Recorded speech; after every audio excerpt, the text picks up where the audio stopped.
I thought my father didn't want me. Then I found his letters. It started with a throwaway comment from my aunt at Thanksgiving. We were sipping wine, talking about old family stories, when she laughed and said, "Your dad used to write the sweetest letters. I still have one where he swore he'd teach you to ride a bike when you turned 6. I froze. I was told my dad walked out before I turned 2 and never looked back. That he didn't care. That he never even sent a birthday card. I asked her where she got the letter. She blinked, confused, and said, "Your mom gave it to me. Said you didn't need it." I went cold.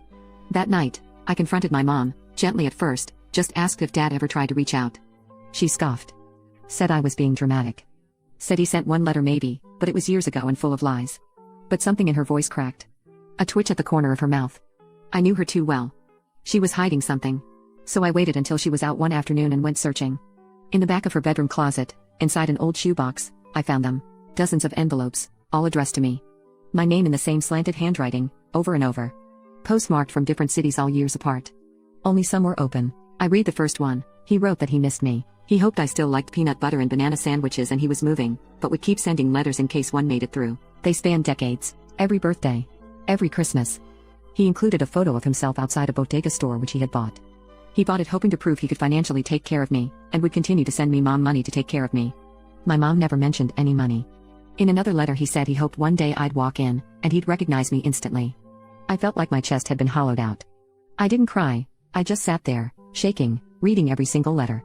My mother had kept him from me for over 20 years. I didn't tell her what I found. I just took a few letters, scanned the return addresses, and started digging. It took a week of online searching and a kind bookstore clerk, but I found him. My next day off I decided to go and visit him. He was older, grayer, wearing a soft sweater with elbow patches. When he opened the door and saw me, he paused. I said, "Hi." And he whispered, "I prayed for this day." He invited me inside and made tea. His hands were trembling as he sat across from me, his eyes never leaving my face. "I wanted to come visit," he said softly. "God, I wanted to see you. But your mom. She told me when you were little that she never wanted to hear from me again. That she'd tell you I was dead if I tried. So I wrote. I hoped maybe one day." He didn't finish. He didn't have to. He showed me a box in his living room, full of every drawing I made in preschool. He kept a paper star I glued together with glitter. He never stopped being my dad. He just wasn't allowed to be. We cried together. He told me about how he used to sit in bookstores reading parenting books, pretending he had somewhere to bring the advice. I told him how I used to sit at my window, imagining my real dad out there wondering about me. I haven't spoken to my mom since. She called when she realized the letters were gone and I let it go to voicemail. I spent 20 years thinking someone had thrown me away. Turns out, it was someone who swore they loved me, keeping me from the one who actually did.